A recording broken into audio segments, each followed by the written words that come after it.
be visiting us. He will give us tips for next week that we can invest in. We've even got some questions that came in. So, Larry, what's happening? I don't know, Phil. We need to talk about this producer that we have over there at PHT. I mean, he just ruined our show for us at the beginning. You didn't know when you were supposed to start. You didn't know what you were supposed to do. He didn't turn the music down. And what's going on? I mean, this guy. You think this guy? What's he? 20 years there, Glenn? Go ahead, Glenn. Tell us about how you're 20 years in the business and you couldn't even figure out that the music wasn't turned down while Phil was talking.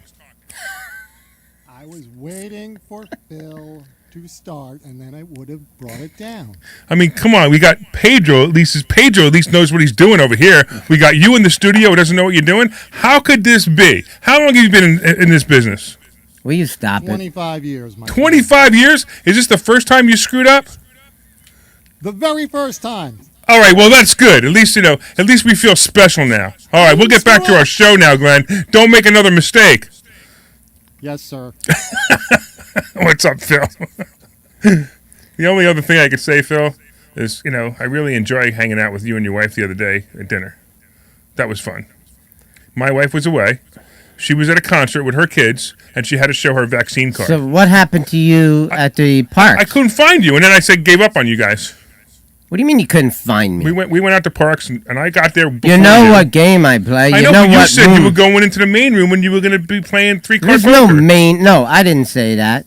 If my wife says something like that, I'm not responsible for that. I don't play that game. I don't play three-card Chinese poker. I play real poker like Americans. Well, next time we'll get it right.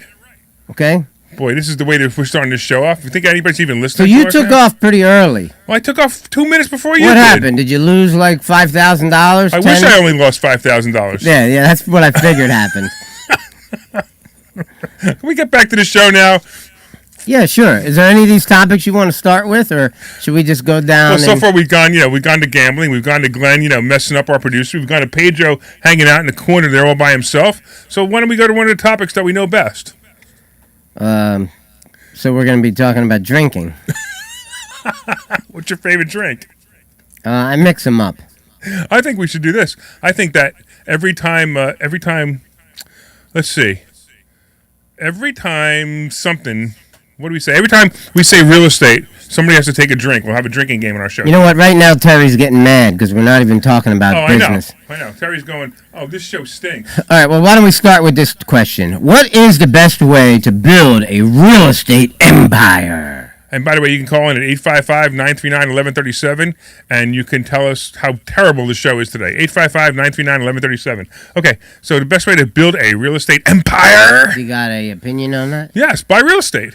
Yeah, it's pretty simple, it was such an easy question. It's pretty simple. It could be houses, it could be apartment buildings, it could be anything that's real estate, right? Yeah, absolutely. So all you have to do is just make moves. I know. We're looking at a... it's kind of like playing Monopoly. You land on a property, you buy it. Exactly. And you ever played the game Cash Flow?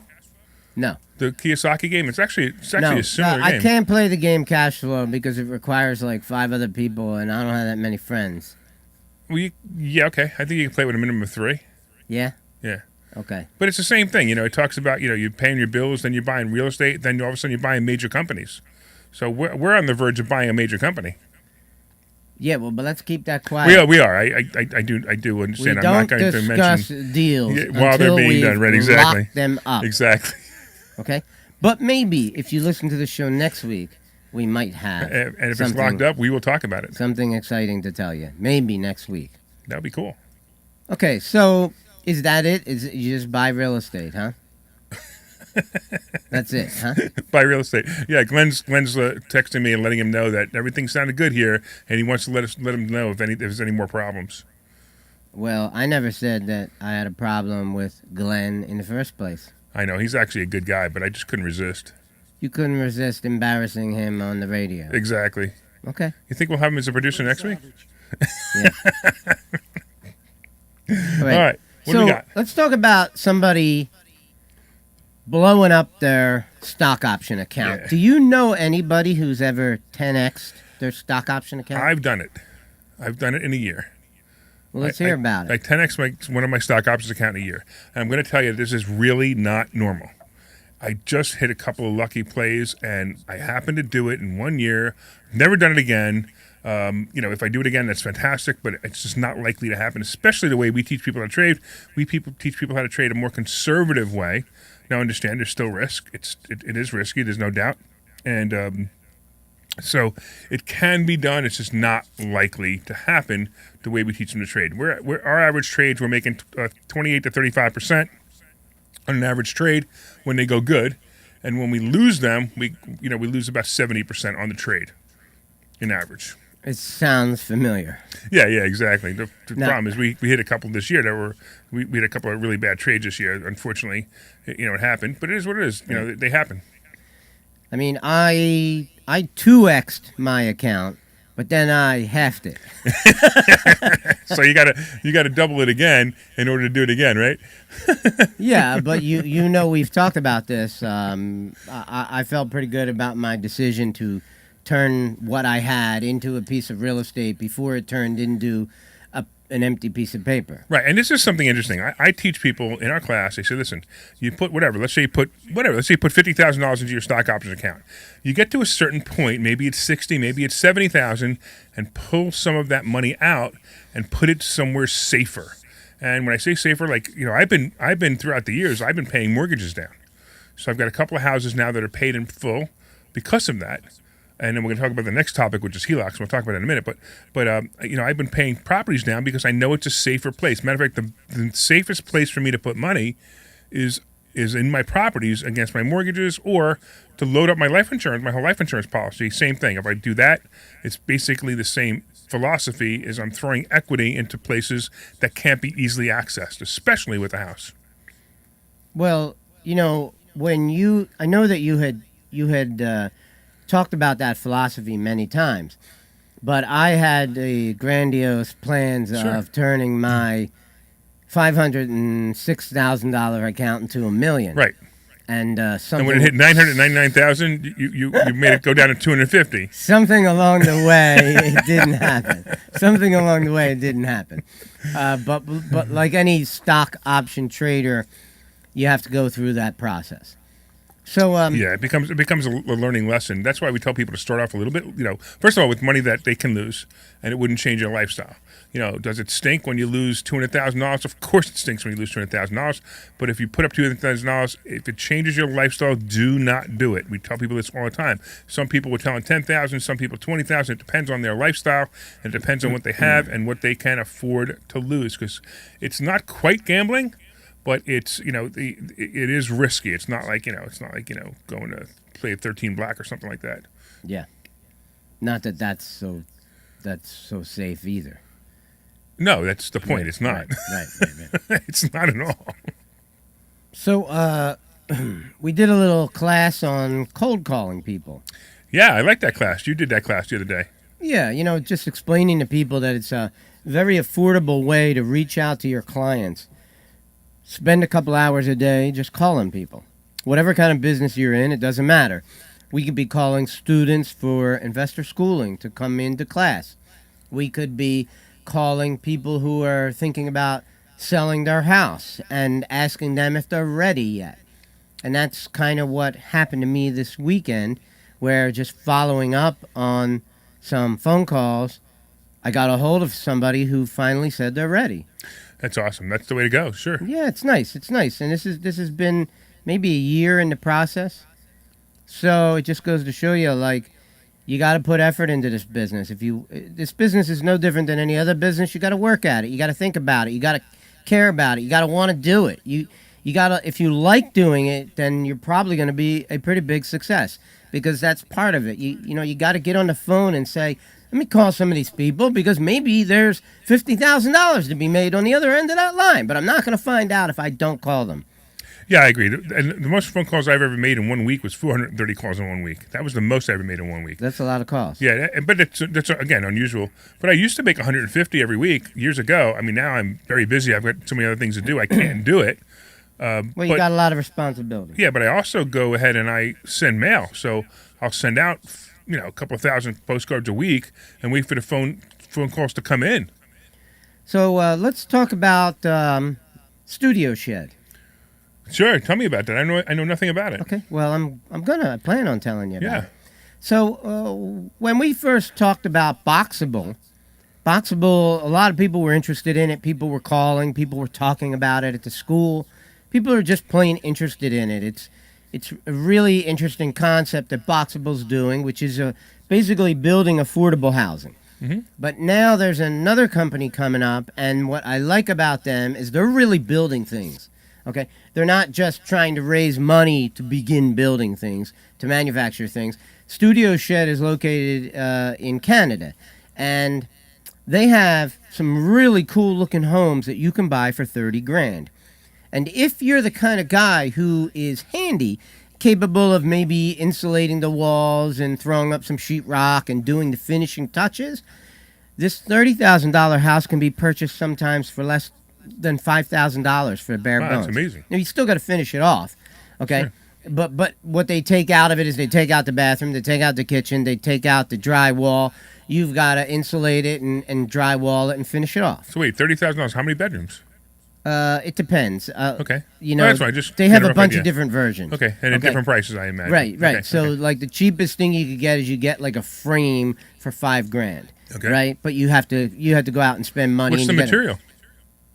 You're asking too many questions. Well, you know, you're the one who put it on the topic. You're supposed to know this stuff. Stop asking me all these questions. Okay. Hey, Phil, does it make a house? Hey, Pedro. I think it's time you shut his mic off. Okay. I mean, you know, do you know any question? Does it make a house? So No, they don't make houses. They call their product ADUs.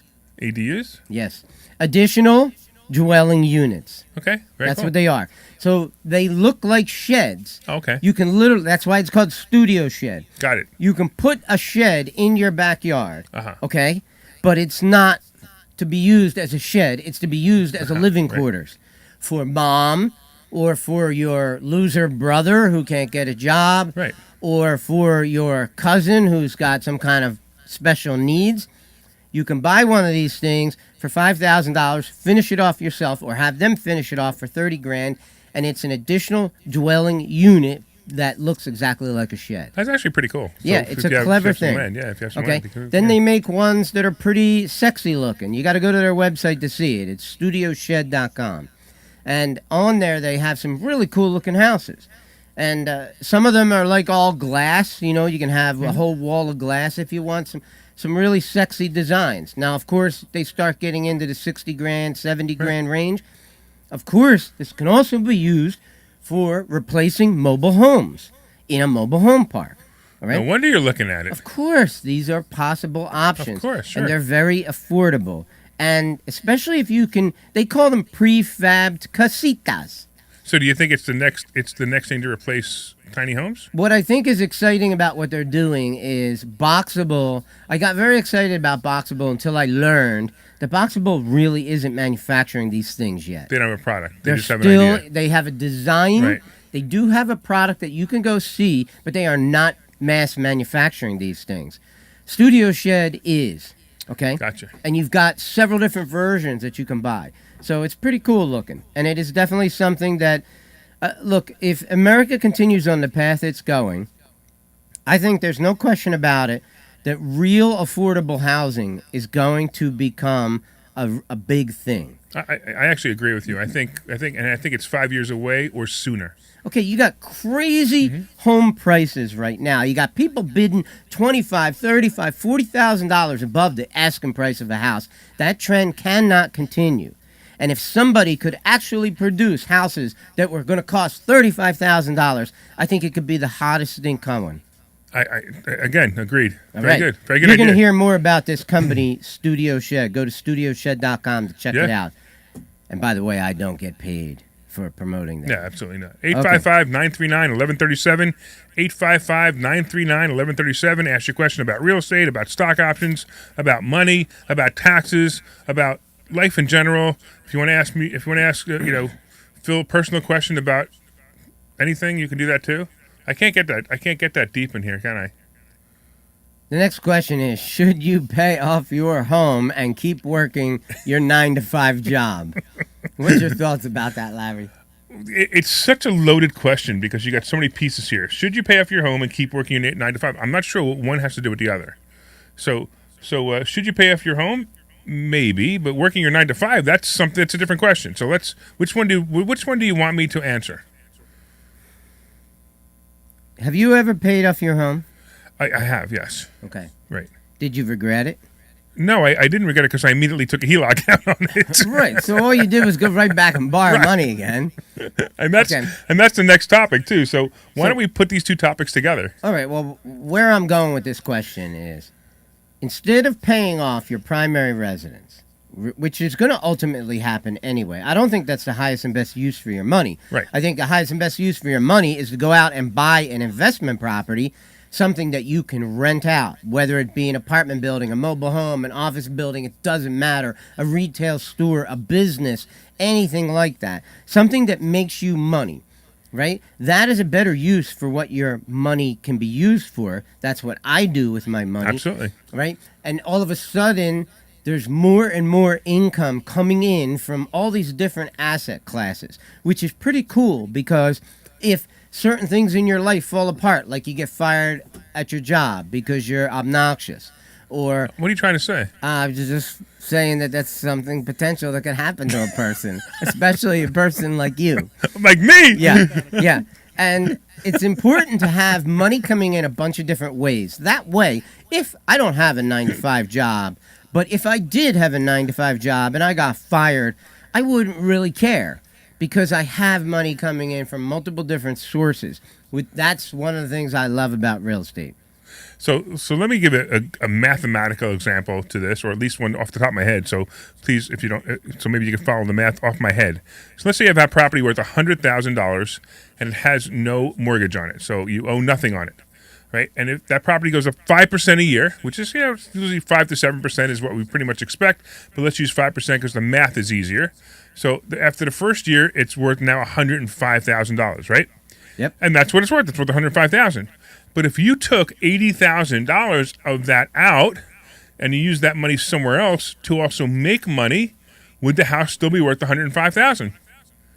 Of course. Sure. Right? So now you took the other 80 and maybe that 80,000, maybe you made 10% on that 80,000 and that's 8,000. So now you made $8,000 more because you took the money out of the house and put it somewhere else. That's the idea of taking money out of your house and using it. And if you took that property and that property was $80,000 and you wanted to slowly pay that off, you could do that as well, and then use it to buy another property and another property and another property and another property. That's the concept of using the money. It's fantastic when you do it that way. What are you looking at? Who's? Phil said, "Nice hat." Okay, I get it. I get it now. Yeah. He's putting his name there. Yeah. All right. So let's talk about something else. Sure. If a bank will give you the money, would you take all that they would give you? I whenever a bank gives me money, I'm taking it. Okay. Bank offers me so this is an odd thing that we teach because it's contradictory to anything that everyone teaches everywhere else. We teach you to get in massive debt. And massive debt, if leveraged properly, I'm not telling you to buy massive debt and buy cars and buy furniture. I'm talking about massive debt to buy assets that will make you money. So if a bank's going to give me money, the bank's going to offer me $100,000, I'm taking that $100,000 and I'm going to use it to buy an asset that's going to make me money. And I'm going to make more money than I'm going to be paying the bank time after time after time. So recently you came on the stage at the school and you mentioned that you should be applying for as many credit cards as you can. Correct. As many HELOCs as you can, meaning a home equity line of credit on any property you have, whether you live in it or whether it's an investment property. You should be trying to get that. And you should also be taking loans if you're capable of getting loans right now. You want to tell us a little bit about your philosophies there? Correct. And you said right now, which is exactly the point. Yes. The right now part. So right now, it's very easy to get loans, very easy to get credit cards. I promise you that 3 to 4 years from now, when the market tanks, these are going to be very difficult to get. Last year during COVID, we actually thought, or when COVID first started, we actually thought it was that we were going to have all our lines of credit taken away. Now, I currently have, just in credit cards alone, I have $750,000 available on credit cards. And by the way, I just got another one, which is the funniest thing. I just got another one. But $750,000 available to me on credit cards, and I can use that money for anything I want, including buying houses, which I've demonstrated several times in class. I would expect that 3 or 4 years from now, when the market tanks, they're going to cut back those lines from me, possibly to half, which still gives me probably 5 to 7 times more than the average good credit person who has credit cards. And I'll be able to use those credit cards for whatever I want. I can use them to fix up my properties. I can use them to buy properties. I can use them to feed myself if there's an emergency where, let's say, I've lost all my income, which is going to be rare. It's going to be difficult at this point. That's the other reason, when you say lose income, that's the other reason why you never get a Macy's card or a JCPenney's card, or if there's anything left, Sears. I don't even know if Sears is alive anymore.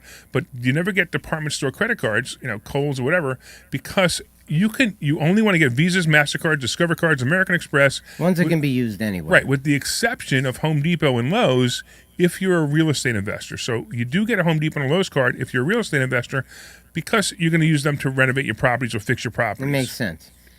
And that's what I'm keep doing. And anytime someone sends you one of those letters that says, "Hey, you're pre-approved for a credit card," as long as it's not a fee card, in other words, charge you $100 fee or whatever, or if your credit's really bad and you have to put up a security account, that's not what we're talking about. We're talking about real credit cards. If you can get one for free, get one. Even if you don't use it, just get it. Just put it in a drawer somewhere. I don't care if you destroy it. Just get it, because it's actually, believe it or not, going to improve your credit, not decline your credit. It's actually going to make it go up.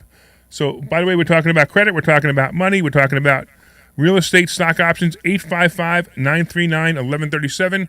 855-939-1137. You can call in right now. So I want to tell you a little story that happened with this mobile home park that I just bought.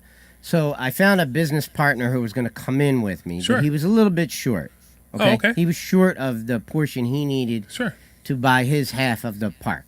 So I said, look, don't worry about that. I'll put up the rest of the money, and whatever extra I put up, I'll just get a bigger piece of the profit Okay. when we chop up the money. Sure. He said, fine. So it wasn't that big of a difference between us. It was like a 45-55 kind of arrangement, right? Okay. All right. So I went through all my credit card bills looking for the convenience checks that are on the back, and I was just looking for the one that had the best deal. And I got a couple of them out that looked like they were the best deal, and I actually called the banks, and I said, I want to make sure I understand this. I want to understand this. Is this a good deal? And somebody came on the line and said, listen, how short are you? I said, well, I need about 30 grand. And they said, well, yeah, we could do that, right? And just like that, the money appeared in my bank account Right. 48 hours later. Isn't that amazing? Yeah, it was pretty nice. It was pretty nice. And So, it's what, 0%, maybe 3% fee? I don't remember 1%? exact Yeah, details, sure. but But who cares? Yeah, You bought the park. You pay a fee when Right. you do write the check, regardless of Right, what it 3% is. typically. But boom, it solved my problem. Right, and that's the point, is it solved your problem. He didn't buy it for furniture. He bought it for what he's supposed to do. He bought it for an investment, which is exactly what makes it great. And what I'm really buying in this park is I'm buying a rent roll, Right. right? So I borrow some money to finish off what I needed to get it done, and in exchange, I get the rent roll. Sure. I do the same exact thing. When I buy a property, maybe I have to fix it with credit cards. That's okay with me. It doesn't matter to me. As long as I can buy the property and make money on it in the end, fine. We often ask our students, would you pay 28% interest on a loan to buy a property? And it's funny because all the newbies don't raise their hand. All our current students raise their hand. And if you're listening to this going, I wouldn't pay 28% to buy a property. Well, first of all, let's make sure you understand that this is the only way you could buy it at the moment, because it's the only bank that's going to give you the loan is 28%. Would you take it? Of course you'd take it. And the reason you would take it is because as long as you can make more money than you're borrowing on that property, why wouldn't you take it? Somebody else paid for it. Yes. I agree 100%. So it's nice to have all these options available to you. Yeah, so Okay. actually, why don't we real quick, we'll go to a commercial, but before we go, I just want to let everybody know, you can give us a call at 855-939-1137, 855-939-1137, and you can go to investorschooling.com, and you can take a free class with us this Thursday. Hi, I'm Phil Falk. All right, guys.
This is his girlfriend.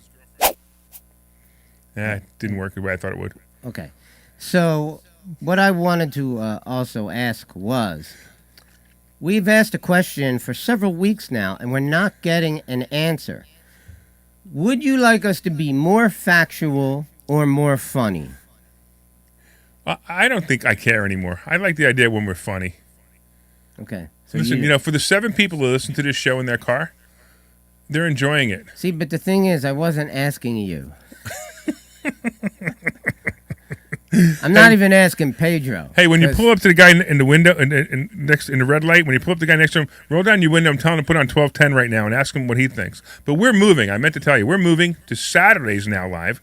We're now going to record the show Saturday live instead of Sunday live. Yeah, that's a good point. Right, so we need to might talk want about to tell that. people about Yeah, that. we may want to. So we've been doing this show on Saturday between 3 and 4. Next week we're going to do the live version between 2 and 3 on Saturday.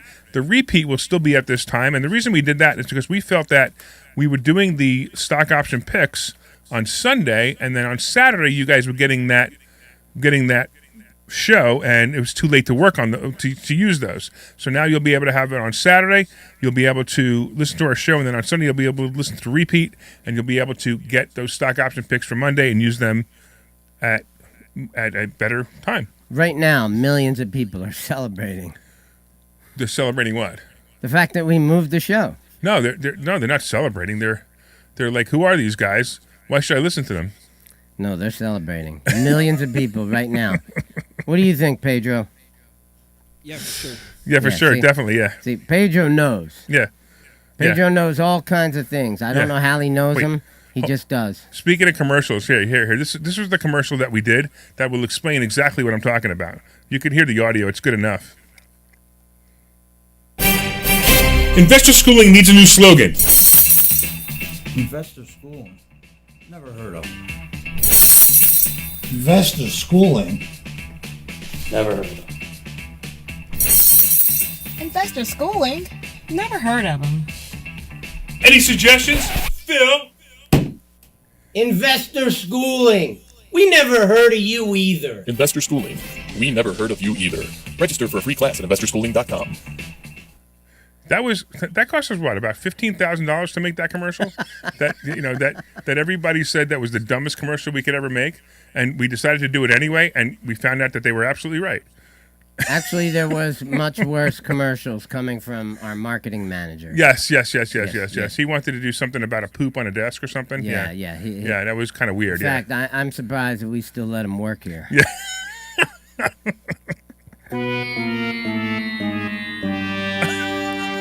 So we got Joe in Brooklyn. He wants to know about credit cards. Joe, come on the line, man. Let's talk. Hi, how are you? I am awesome, man. Are you there?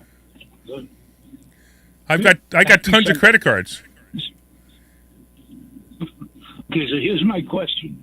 You seem to be encouraging or promoting the idea that taking as many credit cards as possible is a good thing. What I don't understand is some of these credit cards are not what you said, 0 or 2%. You know, they're 18, 23%. I mean, they're legalized organized crime, some of these rates. Okay. So whatever you're going to do with that money is obviously going to cut into your profit significantly, because a lot of investments you're going to get a return of 7 or 8%. So you could come out on the short end by doing this, unless I'm missing something. So you're missing a lot, but let's make an obvious one, okay? So if I could buy a house for $100,000 and I pay 28% interest over 1 year and interest only, how much did I pay total? $128,000, correct? Right. But if I sell that house for $200,000 after the 1 year, have I made $62,000? Or did I add that wrong? No, $72,000. Yes, you're assuming. Yeah, but how are you going to sell that house for $200,000? I mean, that's going to happen few and far apart. That's a profit like that. So here's the real problem. The real problem is you don't believe that we find deals every day, and I shouldn't say every day, maybe about every week or month, that are $100,000 that we could sell for $200,000 after we pay 28% interest. We do it a lot. That's the difference. There's two kinds of skeptics in the world. There's the kind of skeptic that doesn't believe we can do it, and then there's this kind of skeptic that doesn't believe you can do it. I'm telling you right now, we can do it, and I also tell you right now, we could teach you how to do it if you go to investorschooling.com. You don't even need to make up a fake example, because I just talked about a real example. My business partner was short. He didn't have enough money. I needed to raise about $30,000 because I was also paying for the closing cost as well.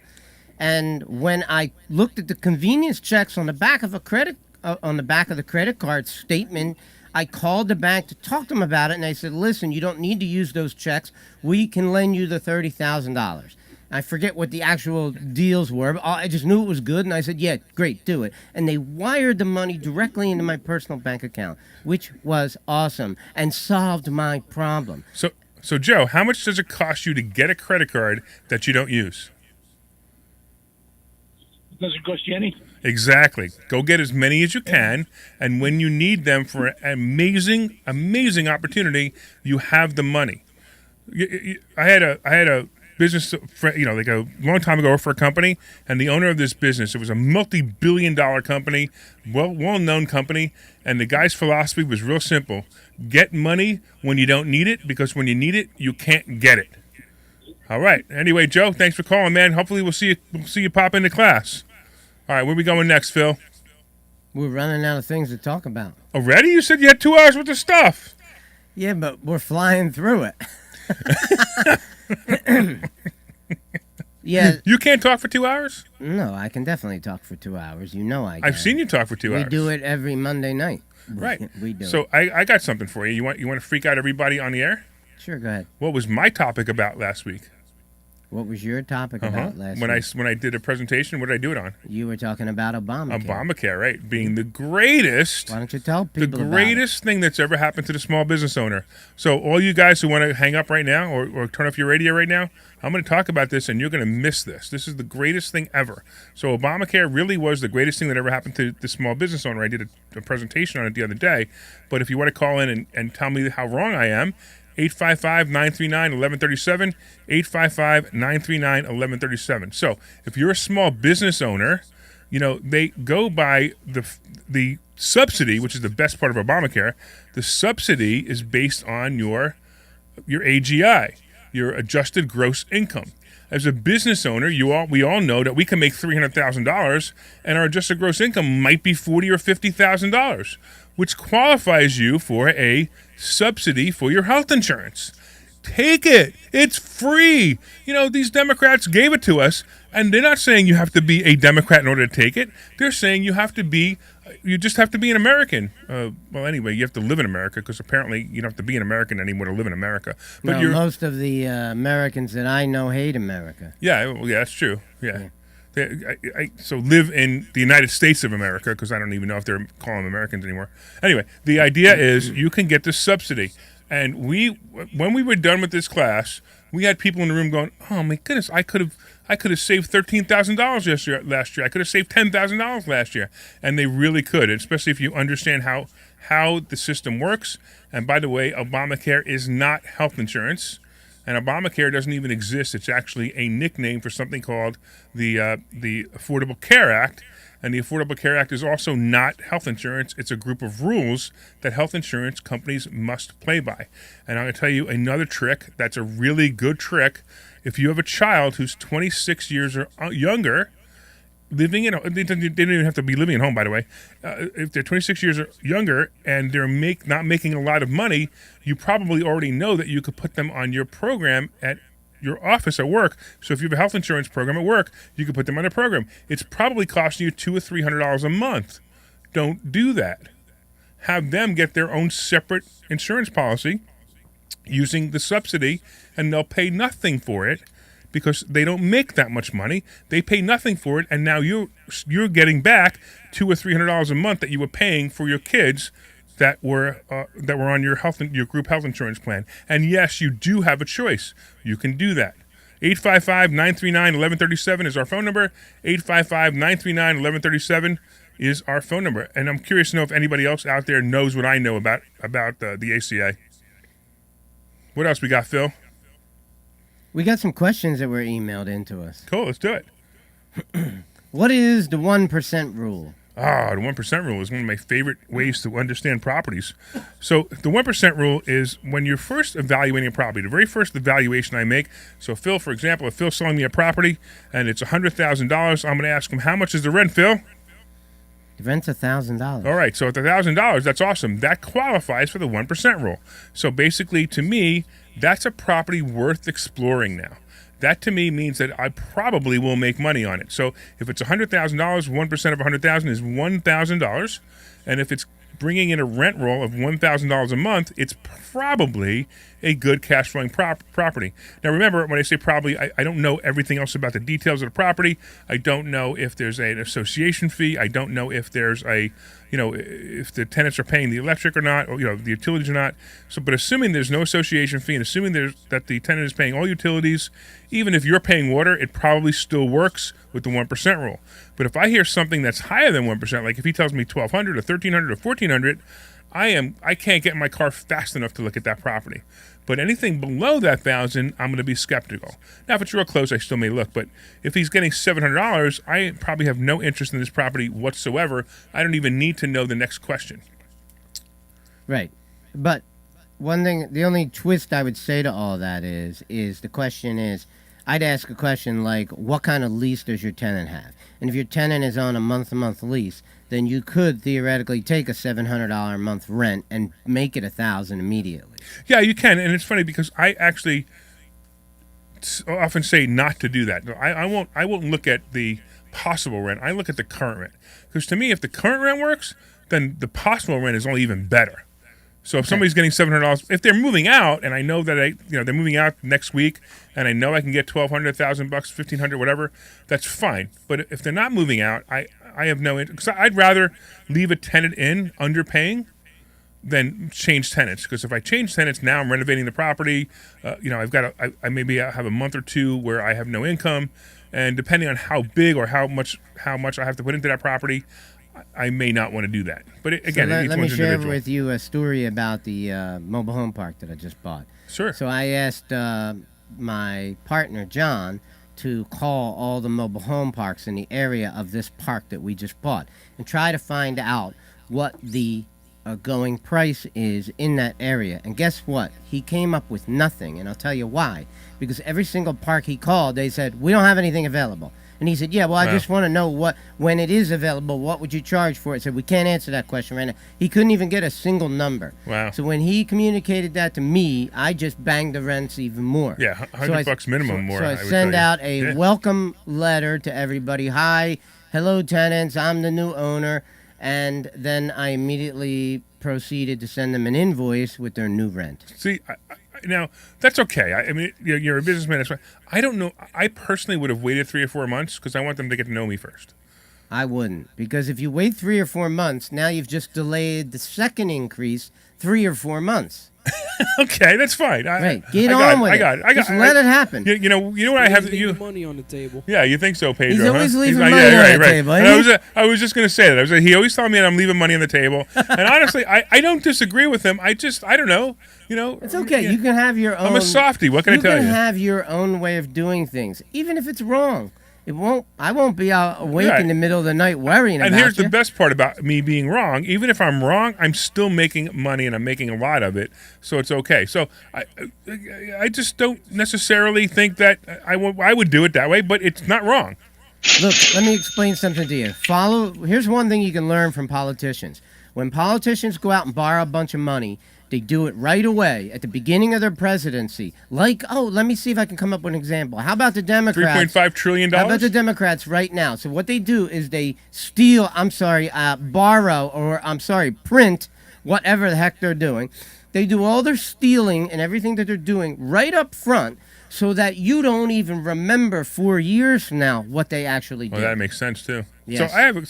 I've been thinking about this, right? So you remember that Biden wants to raise all these taxes, and it's funny that you guys don't understand that even if you're only making $100,000 and he says he's only going to tax you over $400,000, you're going to be taxed whether you understand it or not. Whether he actually shows it to you in your line items, you may or may not see it there, but you're going to see it in an increase in prices, and you're going to see it in decreases of wages. Whether you understand it or not, that's just called mathematics, and I realize that in the liberal schools that we're in right now, they don't teach mathematics because you don't even need to learn it anymore to pass, according to certain places. However, understand that it will affect you. However, but there's one other thing that I don't get. When Trump was president, he lowered all these taxes, and the government didn't shut down. We still had programs. We even still had Obamacare. So I don't understand how they all of a sudden have to raise taxes to do the same exact thing they're doing now. Because they didn't have to. They just did it because they could. Right. You can't steal unless have some kind of program. Okay, infrastructure program or whatever they want to call it. It's just a game. It's a shell 3-card Monte game. And infrastructure is one of the craziest things ever. You come up with the word infrastructure and you say, oh yeah, it includes internet, and includes pipes, and includes roads. The internet's working pretty fine right now. The roads, a couple of them need a little bit of work, but I don't see why that's a problem for the federal government. But at the same time, you know how I feel about that is there are going to be certain stocks that are going to benefit from it, and let's find out what stocks they are. Let's buy them, because that's the key. The key here is not to care whether they go for $3.5 trillion, but it's to follow the money and figure out how you can get your fair share. Because that's what I teach now. I teach how to get your fair share. Obamacare, I've gotten my fair share. We teach them how to get our fair share. And I teach other people how to get their fair share too, like we did with the EIDL loans and the PPP define loans. Fair share? Fair share? Yeah, so that's the whole point, right? So everybody says, I want to pay. The Democrats, they go, you should pay your fair share in taxes.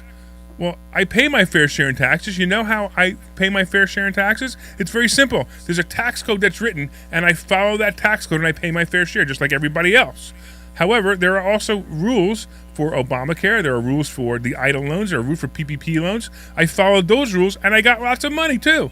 So that's what I mean by getting your fair share. And if you're going to pay your fair share, fine, but also get your fair share at the same time. I think it's time for our friend to visit us. Well, before you do, Glenn actually has a question. Really? Hey, Glenn, you want to ask your question live so we can hear you? Nah, just read it. Okay, all right, we'll just read it. So Glenn writes, I have a question. Why do I always hear that the rich pay the bulk of the taxes, but then on the other hand, you always hear the rich pay no taxes because of no tax on capital gains tax? Which is true. Is it a matter of absolute dollars versus percentage or what you make? Because they're both full of crap. That's why. Both sides. Larry, you can say that word. Can you? Yeah. I can't Why say. didn't you I can't tell say me? the other 4-letter word that begins with S. You can't say scrap? No, I can say no. I can't say this word, or this one, or that one. Okay, so just understand those are the words I can't say. I can say crap. All right. So, but the answer is they're both full of crap. Both sides. The sides that are saying that the rich pay all the taxes, they're full of crap, and the other hand, the rich pay no taxes is also full of crap. Nobody knows how to understand how taxes are actually calculated, and nobody's actually looking at somebody's tax return. You know, when you look at I don't know, even Trump's tax return, which we couldn't look at because he was smart enough to realize that wasn't a law. That was just a courtesy that presidents do. And I'm actually really glad that maybe he set the precedent and no one will do it anymore, because I think it's disgusting that they have to share their tax returns with us when I don't have to share my tax return with anyone for any reason whatsoever. That's just, a bunch of malarkey that they let you, that they make you do it. So Glenn, don't get stuck on the fact that they're not paying taxes. They are, and don't get stuck on the fact that the other people are saying what they're saying. All right, you got it. Got it. All right, where are we going? Want to go to Stock Option Consultant? Yeah, let's hear what he has to say. Stock Option Consultant.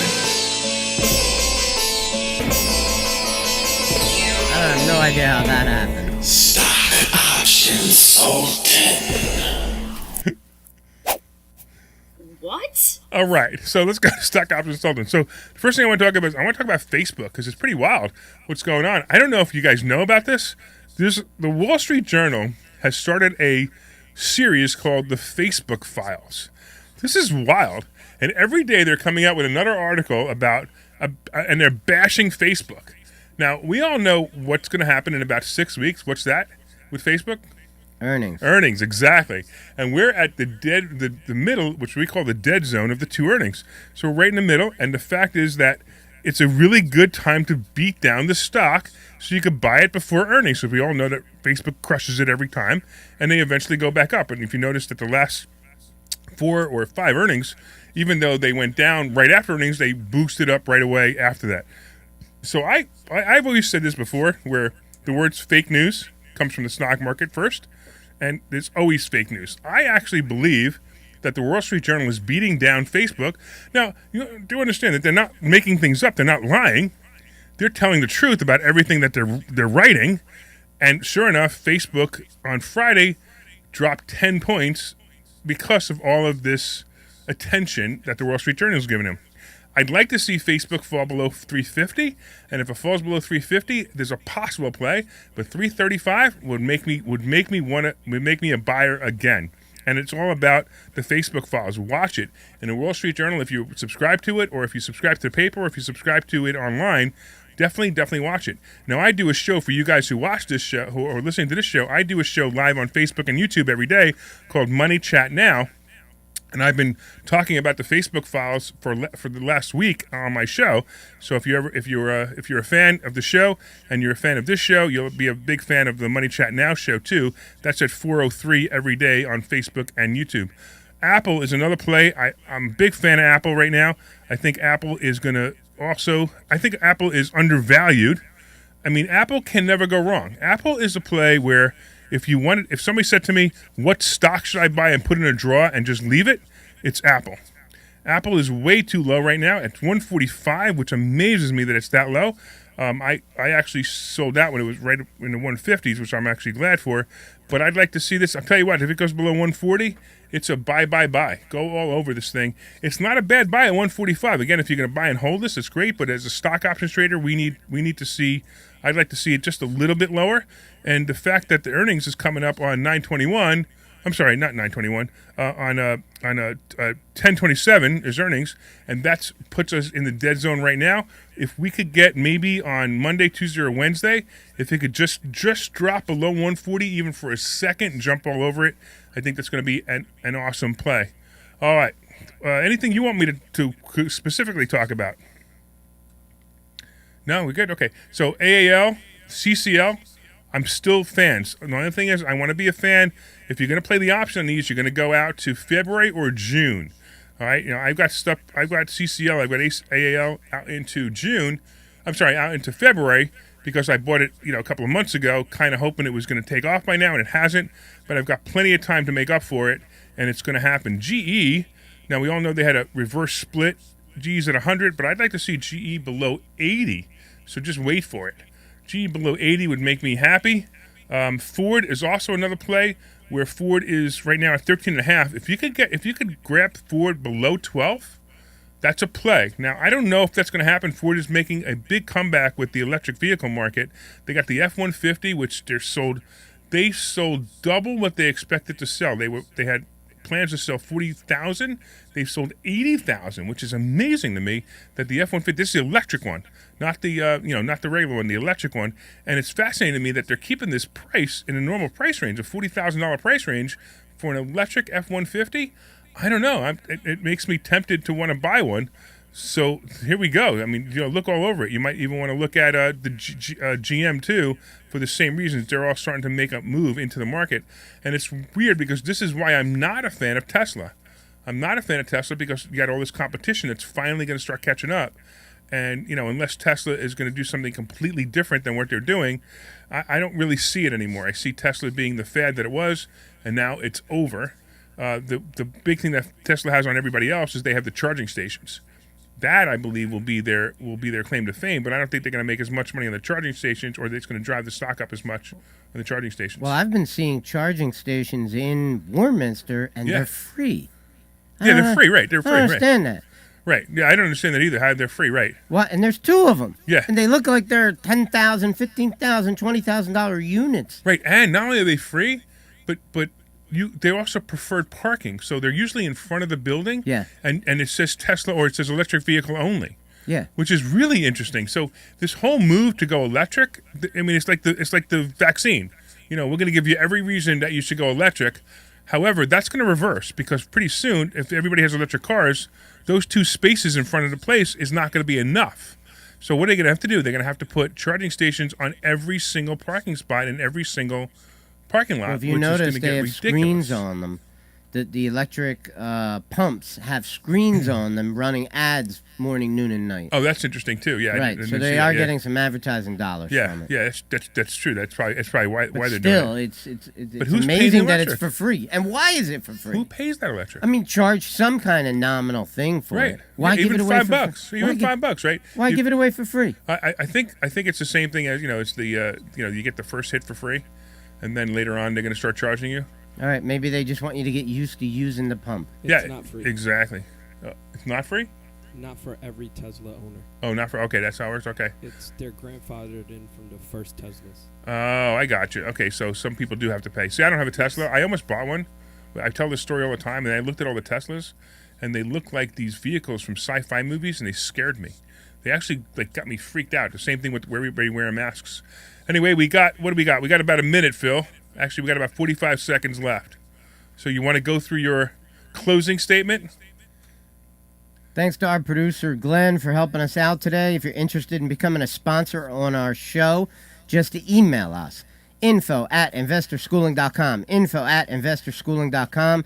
Don't forget to visit investorschooling.com for our free class this Thursday night at 7 o'clock on real estate investing and stock option trading. That's investorschooling.com. If you behave yourself, we might invite you to another complimentary class. And that's investorschooling.com Thursday night at 7 o'clock. We hope to have you come here. Bring anybody you like, and we'll talk to you then. We out of here.